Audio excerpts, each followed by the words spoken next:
اس دنیا کی ہر چیز عارضی ہے اور آخرت کی ہر چیز دمی ہے۔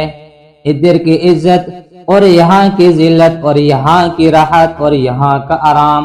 اور یہاں کی تکلیف، ہر چیز عارضی ہے،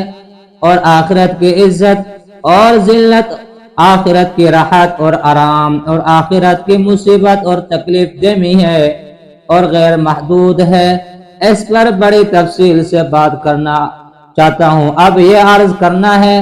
اس دنیا کو کیسے گزارا جائے ہماری آخرت والی زندگی کامیاب ہو جائے اور ہمیں ہمیشہ کی عزت حاصل ہو اور ہمیشہ کی ذلت سے محفوظ ہو جائے اور وہاں ہمیشہ کا آرام حاصل ہو جائے اور ہمیشہ کی تکلیف سے نجات مل جائے۔ اس دنیا کی زندگی کو گزارنے کا طریقہ حضور صلی اللہ تعالی علیہ وسلم نے اس مختصر ارشاد میں بیان فرمایا، الدنیا سجن المؤمن و جنت الکافر۔ یہ دنیا مومن کے لیے قید خانہ اور کافر کے لیے جنت ہے۔ حضور صلی اللہ تعالی علیہ وسلم کے ارشاد کو سمجھنے کے لیے ایک بات ذہن میں رکھیے اور اس کو سمجھیے۔ قید خانے کی بڑی بڑی دو خصوصیتیں ہوتی ہیں۔ جن لوگوں کو قید خانے میں جانے کا اور وہاں وقت گزارنے کا موقع ملا ہے وہ بتاتے ہیں قید خانہ کی بڑی بڑی دو خصوصیتیں ہوتی ہیں۔ پہلی خصوصیت، قید خانہ کی پہلی خصوصیت یہ ہوتی ہے وہاں قیدی کا کوئی کام اپنی مرضی سے نہیں ہوتا بلکہ اس کا ہر کام قید خانہ والوں کی مرضی کے تابع ہوتا ہے۔ قید خانہ میں جانے کے بعد قیدی کا کوئی کام بھی اپنی مرضی سے نہیں ہو سکتا۔ اس کا کھانا اپنی مرضی کا نہیں، اس کا لباس اپنی مرضی کا نہیں، جو کھلا دیں وہ کھانا پڑتا ہے، جو پہنا دیں وہ پہنا پڑتا ہے،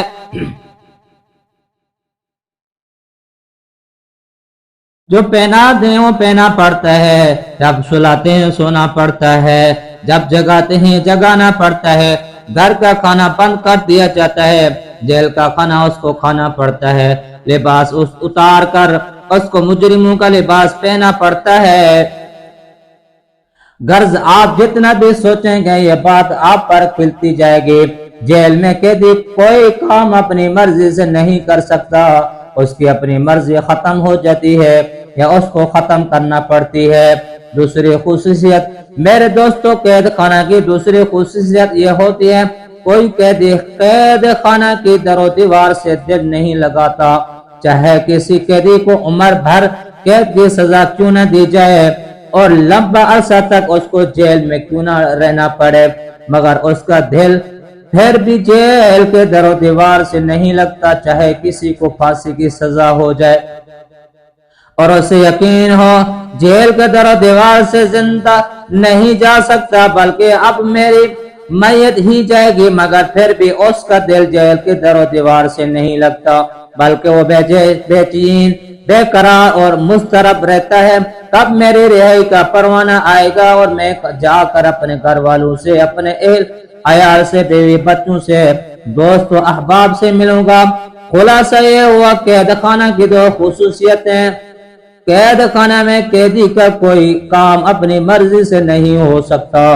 دوسری خصوصیت یہ ہے کوئی قیدی قید خانہ کی در و دیوار سے دل نہیں لگاتا۔ اس کے مقابلے میں میرے دوستو جنت کی بھی بڑی بڑی دو خصوصیتیں ہوں گی۔ اللہ پاک ہم سب کو جنت میں لے جائے، وہاں جانے کے بعد معلوم ہوگا جنت کی بھی دو بڑی بڑی خصوصیتیں ہیں۔ پہلی خصوصیت، جنت کی پہلی خصوصیت یہ ہوگی جنت میں جانے کے بعد جنتی ہر کام اپنی مرضی سے ہوگا اور اس کا کوئی کام کسی دوسرے کی مرضی کے تابع نہ ہوگا، جو دل میں آئے گا وہ کام کرے گا۔ قرآن کریم میں اللہ پاک نے فرمایا وَلَكُمْ فِيهَا مَا تَشْتَهِيهِ الْأَنفُسُ وَتَلَذُّ الْأَعْيُنُ، جو چاہے کھائے، جو چاہے گا کھائے گا اور جو چاہے گا پیے گا، جو چاہے گا پہنے گا، جب چاہے گا سوئے گا، جب چاہے گا بیدار ہو جائے گا، اس کے کھانے پر، اس کے پہننے پر،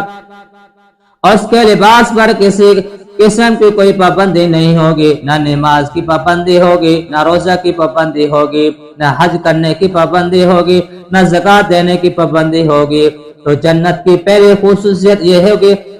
جنتی ہر کام اپنی مرضی سے ہوگا۔ دوسری خصوصیت جنت کی دوسری خصوصیت یہ ہوگی، جنت میں جانے کے بعد ہر جنتی کا دل جنت کے در و دیوار سے ایسا لگ جائے گا کہ کوئی جنتی کبھی بھی یہ خواہش نہیں کرے گا مجھے دنیا میں دوبارہ واپس بھیج دیا جائے۔ جہنم میں جانے کے بعد ہر جہنمی یہ خواہش کرے گا مجھے دنیا میں دوبارہ واپس بھیج دیا جائے تاکہ میں نیک عمل کر سکوں اور جہنم سے نجات حاصل کر سکوں۔ جہنمیوں کی خواہش اور آرزو، قرآن کریم میں اللہ پاک نے جہنمیوں کی خواہش ذکر فرمائی ہے، وَهُمْ يَسْتَرِخُونَ فِيهَا رَبَّنَا أَخْرِجْنَا نَعْمَلْ صَالِحًا غَيْرَ الَّذِي كُنَّا نَعْمَلْ۔ تو جہنمی جہنم میں شور مچائیں گے، فریاد کریں گے، اے اللہ ہمیں جہنم سے نکال کر دنیا میں دوبارہ بھیج، اب ہم وہاں جا کر نیک عمل کریں گے۔ اللہ پاک جواب میں فرمائیں گے، اولم نعمرکم ما یتذکر فیہ من تذکر، کہ ہم نے تمہیں اتنی عمر نہیں دی تھی جس میں نصیحت حاصل کرنے والا نصیحت حاصل کر سکتا تھا۔ بہرحال جہنمیوں کی خواہش تو نقل فرمائی گئی ہے، لیکن جنتی کبھی یہ خواہش نہیں کریں گے ہمیں دنیا میں دوبارہ بھیج دیا جائے۔ جنتیوں میں صرف شہداء کے متعلق آتا ہے، وہ یہ خواہش کریں گے، اے اللہ ہمیں دوبارہ دنیا میں بھیج تاکہ ہم دوبارہ تیرے راستے میں اپنی جان کا نذرانہ پیش کریں اور مقام شہادت دوبارہ حاصل کریں۔ اور ان کی خواہش ہی تب بتا رہی ہے، اور وہ دنیا میں اس لیے نہیں آنا چاہیں گے، ان کا دل جنت میں تنگ ہوگا اور ان کا دل جنت کے در و دیوار سے نہیں لگے گا، بلکہ جنت میں ان کا بھی دل لگ جائے گا۔ صرف شہادت کا مزہ دوبارہ حاصل کرنے کے لیے دنیا میں آنے کی خواہش کریں گے، اور شہادت کا مزہ ایسا ہے، خود حضور صلی اللہ تعالی علیہ وسلم نے بار بار شہید ہونے کی تمنا فرمائی اور فرمایا میں چاہتا ہوں میں قتل کر دیا جاؤں اور اللہ کے راستے میں پھر زندہ جاؤں، پھر قتل کیا جاؤں، پھر زندہ کیا جاؤں، پھر قتل کیا جاؤں۔ بات لمبی ہو گئی، خلاصہ یہ ہوا قید خانہ کی دو خصوصیتیں بالکل برعکس جنت کی بھی دو خصوصیتیں ہوں گی۔ ایک یہ جنت میں جانے کے بعد ہر جنتی کا کام اپنی مرضی سے ہوگا، وہاں پر کسی قسم کی پابندی نہ ہوگی۔ دوسری خصوصیت یہ ہوگی ہر جنتی کا دل جنت میں ایسا لگ جائے گا کبھی نکلنے کی تمنا پیدا نہ ہوگی۔ اور یہ اوپر والی بات سمجھنے کے بعد حضور صلی اللہ تعالی علیہ وسلم اس مختصر سے ارشاد کا مطلب آپ کو سمجھ میں آ جائے گا۔ حضور صلی اللہ تعالی علیہ وسلم نے پہلے بار یہ بیان فرمائی، الدنیا سجن المؤمن، یہ دنیا مومن کا قید خانہ ہے، یعنی جس طرح قید خانے میں جانے کے بعد قیدی کا کوئی کام اپنی مرضی سے نہیں ہوتا بلکہ ہر کام جیل والوں کی مرضی کے تابع ہوتا ہے، اسی طرح وہ آدمی جس نے کلمہ پڑھا ہے اور اپنے گلے میں حضور صلی اللہ تعالی علیہ وسلم کی غلامی کا توق ٹال دیا ہے، ایمان کا دعویٰ کر لیا ہے، اس دنیا میں اس مومن کا کوئی کام اپنی مرضی سے نہیں ہو سکتا بلکہ ہر کام اللہ اور اللہ کے پیغمبر صلی اللہ تعالی علیہ وسلم کی مرضی کے تابع ہوگا اور اللہ تعالی کے پیغمبر کے فرمان کے تابع ہوگا۔ اس کا کھانا، اس کا پینا، اس کا پہننا، اس کی شکل و صورت، اس کا چلنا پھرنا، سونا جاگنا، اس کا ہنسنا اور رونا، اس کی شادی اور اس کی غمی، اس کا کردار اور اس کی گفتار، اس کی رفتار، اس کے چھوٹا کام، اس کے بڑے سے بڑا کام، کوئی بھی ہو اپنی مرضی سے نہیں ہو سکتا بلکہ ہر کام کرنے سے پہلے اس کو یہ دیکھنا پڑے گا اس کام کرنے کے سے اللہ اور اللہ کے رسول پیغمبر صلی اللہ تعالی علیہ وسلم سے کہیں ناراض تو نہیں ہوتے۔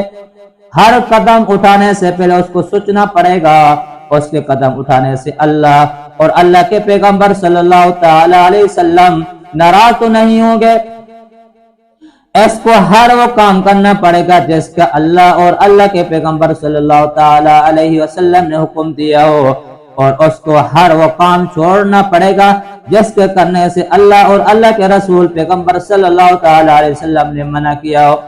یہ دنیا مومن کے لیے قید خانہ ہے۔ کوئی بھی کام کرنے سے پہلے وہ یہ نہیں دیکھے گا میرا دل کیا کہتا ہے، میری برادری کیا کہتی ہے، میرے والدین کیا کہتے ہیں، میرے دوست و احباب کیا کہتے ہیں، میرے محلے والے، میرے مالک والے کیا کہتے ہیں، میرا ماحول کیا کہتا ہے، بلکہ وہ تو یہ دیکھے گا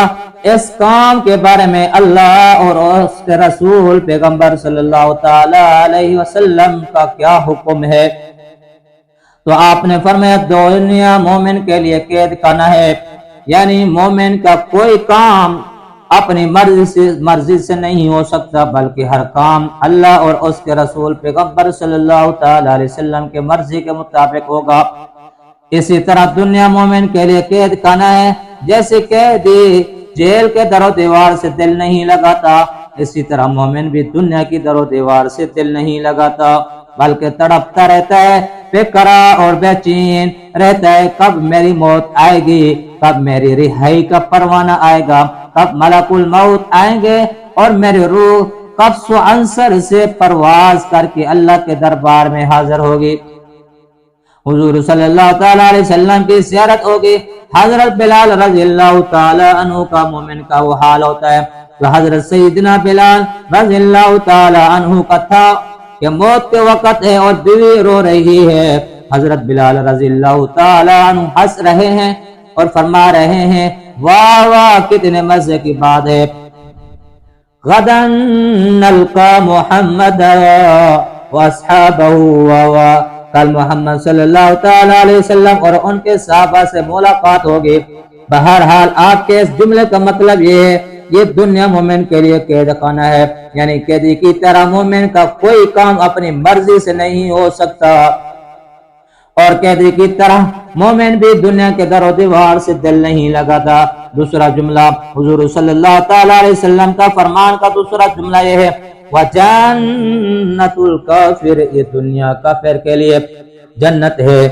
یعنی جس طرح جنت میں جانے کے بعد جنتی کا ہر کام اپنی مرضی سے ہوگا، اس پر کسی قسم کی کوئی پابندی نہیں ہوگی، اسی طرح یہ دنیا کافر کے لیے جنت ہے۔ اس دنیا میں کافر ہر کام اپنی مرضی سے ہوتا ہے، اس پر کوئی پابندی نہیں ہوتی، جب تک اس نے کلمہ نہیں پڑھا، ایمان نہیں لایا، اسلام کا اقرار نہیں کیا، اس وقت تک وہ کافر آزاد ہے، نہ اس پر نماز کی پابندی، نہ روزے کی، نہ حج کی، نہ زکوٰۃ کی، نہ کھانے کی، نہ پینے کی، نہ لباس کی، نہ رہنے کی، نہ سہنے کی، نہ شادی کی، نہ غمی کی، جو اس کے دل میں آئے وہ کرے،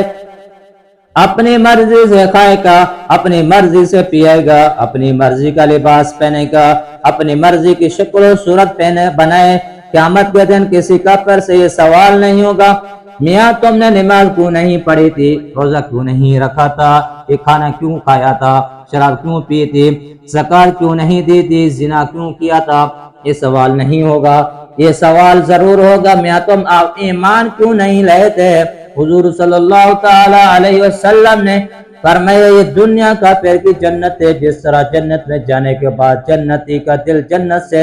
اس طرح لگ جائے گا، کبھی نکلنے کو جی نہیں چاہے گا۔ فرمایا کافر دل دنیا کے در و دیوار سے لگ جاتا ہے، اس کا دل دنیا چھوڑنا بالکل پسند نہیں کرتا، اس لیے وہ سمجھتا ہے جو کچھ ہے وہ دنیا ہی ہے، بس جہاں کے بعد کوئی اور جہاں نہیں ہوگا، جب ہم مر جائیں گے تو خاک ہو جائیں گے، دوبارہ ہمیں زندہ نہیں کیا جائے گا۔ بس یہ دنیا کی زندگی ہے، جتنے مزے کر سکتے ہو کرو، اور یہ وہ تمنا کرتا ہے یہ زندگی کبھی بھی ختم نہ ہو، ہم یوں ہی عیشیاں کرتے رہیں۔ قرآن کریم نے کفار کے متعلق فرمایا یود احدهم لو يعمر الف سنہ، ہر ایک کافر یہ چاہتا ہے کاش اس کی عمر 1000 سال ہو۔ بہرحال حضور صلی اللہ تعالی علیہ وسلم کے اس دوسرے جملے کا مطلب یہ ہے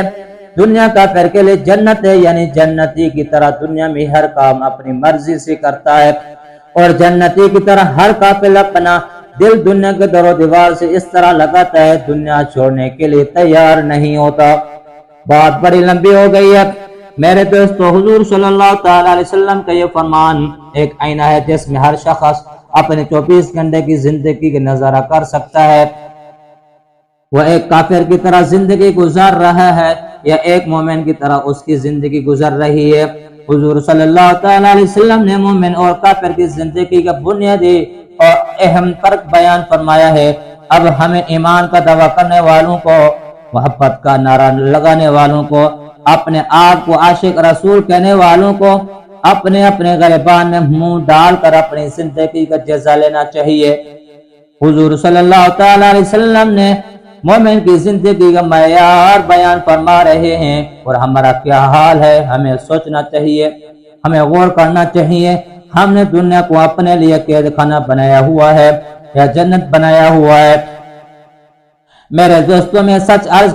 کروں گا تو آپ کو غصہ آئے گا، ہمارا حال تو یہ ہے، ہماری پوری زندگی حضور صلی اللہ تعالی علیہ وسلم کے اس فرمان کے برعکس گزر رہی ہے۔ آپ نے تو فرمایا تھا مومن کا کوئی کام اپنی مرضی سے نہیں ہوگا، بلکہ ہر کام اللہ اور پیغمبر رسول اللہ صلی اللہ تعالی علیہ وسلم کے مرضی کے مطابق ہوگا۔ مگر میرے دوستو، ہمارا ہر کام اپنی مرضی سے ہو رہا ہے، اور ہمارا کوئی کام بھی اللہ اور اللہ کے رسول صلی اللہ تعالی علیہ وسلم کے مرضی کے مطابق نہیں۔ ہمارا کھانا پینا اور سونا، جاگنا، شادی غمی، ہمارا لباس، ہماری شکل و صورت، ہماری وضاحت، ہر کام اپنی مرضی سے ہو رہا ہے۔ کسی بھی کام کرنے سے پہلے ہم نے کبھی یہ نہیں سوچا اس کام کرنے سے اللہ اور اللہ کے پیغمبر راضی ہوں گے یا ناراض ہوں گے، بلکہ ہر کام کرنے سے پہلے ہم یہ سوچتے ہیں ہمارا دل کیا چاہتا ہے، ہمارے والدین کیا چاہتے ہیں، ہماری اولاد کیا چاہتی ہے، ہماری بیوی کیا چاہتی ہے، ہماری برادری کیا چاہتی ہے، معاشرہ کیا چاہتا ہے، محلے والے کیا چاہتے ہیں۔ خلاصہ یہ ہماری 24 گھنٹے کی زندگی حضور صلی اللہ تعالی علیہ وسلم کے فرمان کے بالکل برعکس گزر رہی ہے، اور کافرانہ زندگی کے نمونے پیش کر رہی ہے۔ ہمارا دین کے کام میں بھی اپنی مرضی کے افسوس اور سزا افسوس، اس بات پر ہم جن کاموں کو دنیا کے کام سمجھتے ہیں اس کاموں کو اللہ اور اللہ کے رسول صلی اللہ تعالی علیہ وسلم کی مرضی کے مطابق بنانا تو بڑے دور کی بات ہے۔ وہ کام جن کو ہم دین کا کام سمجھتے ہیں اور جن کاموں کو ہم اللہ کے لیے کرتے ہیں ان کاموں میں بھی اپنی مرضی چلاتے ہیں۔ اللہ اور اللہ کے رسول صلی اللہ تعالی علیہ وسلم کی مرضی کو نہیں دیکھتے۔ ہم نماز اللہ کے لیے پڑھتے ہیں، مگر ہمارا وضو، ہماری نماز سنت کے مطابق نہیں ہوتی، جیسے ہمارے دل میں آتا ہے ویسی پڑھ کر جان چھڑاتے ہیں۔ وضو سنت کے مطابق نہیں کرتے، اور نماز میں خضوع کے حصول کی کوشش تو بڑی دور کی بات ہے، ظاہری ارکان بھی صحیح طریقے سے ادا کرنے کی کوشش نہیں کرتے۔ ہمارا قیام، ہمارا رکوع اور سجدہ سنت کے مطابق نہیں ہوتا۔ ہم روزہ اللہ کے لیے رکھتے ہیں، مگر وہ اپنی مرضی کے مطابق پورا کرتے ہیں۔ کھانا پینا تو چھوڑ دیتے ہیں، مگر گناہ کو نہیں چھوڑتے۔ روزے کی حالت میں بھی اللہ کی نافرمانیوں میں مبتلا رہتے ہیں، حالانکہ حضور صلی اللہ تعالی علیہ وسلم ارشاد فرما گئے ہیں من لم يدع قول الزور والعمل به فليس لله حاجة في أن يدع طعامه وشرابه۔ جو آدمی گناہ کی بات نہیں چھوڑ سکتا، اللہ کو اس کا کھانا اور پینا چھوڑنے کی کوئی ضرورت نہیں ہے۔ میرے دوستو، ہم حج کرتے ہیں مگر اس میں اپنی مرضی چلاتے ہیں۔ کتنے ہی حاجی ایسے ہیں جو جاتے وقت بھی ہار پہن لیتے ہیں اور آتے وقت ان کا بڑی دھوم دھام سے استقبال کیا جاتا ہے، ہار پہنے جاتے ہیں، ان کے استقبال کرنے کی بڑی بڑی دعوتوں کا پروگرام بنایا جاتا ہے، جس کو میں مذاقتاً ولیمۃ الحج کہا کرتا ہوں۔ الحاج کے لقب دیے جاتے ہیں، مگر اکثر ان میں سے ایسے ہوتے ہیں جو حج کے ارکان چھوڑ کر آئے ہوتے ہیں،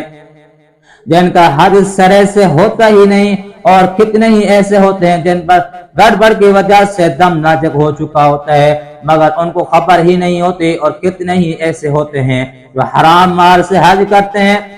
سود رشوت کی رقم سے حج کرتے ہیں، بہنوں کی وراثت کے حصے دبا کر حج کرتے ہیں۔ میرے دوستو، حج اللہ کے لیے کرتے ہیں مگر اس میں اپنی مرضی اپنی چلاتے ہیں۔ میرے دوستو، خلاصہ یہ ہوا، آپ نے فرمایا تھا مومن کا ہر کام اللہ اور اللہ کے رسول صلی اللہ تعالی علیہ وسلم کی مرضی کے مطابق ہوگا، مگر ہمارا کوئی کام بھی اللہ اور اللہ کے رسول کی مرضی کے مطابق نہیں بلکہ ہر کام میں اپنی مرضی سے کرتے ہیں، ہمارا حال تو یہ ہے۔ اب آپ خود سوچ لیں ہم اپنا دعوی ایمان میں کس حد تک سچے ہیں، اور دعا فرمائیں اللہ تبارک و تعالی ہمیں صحیح مومن کامل بننے کی توفیق نصیب عطا فرمائے۔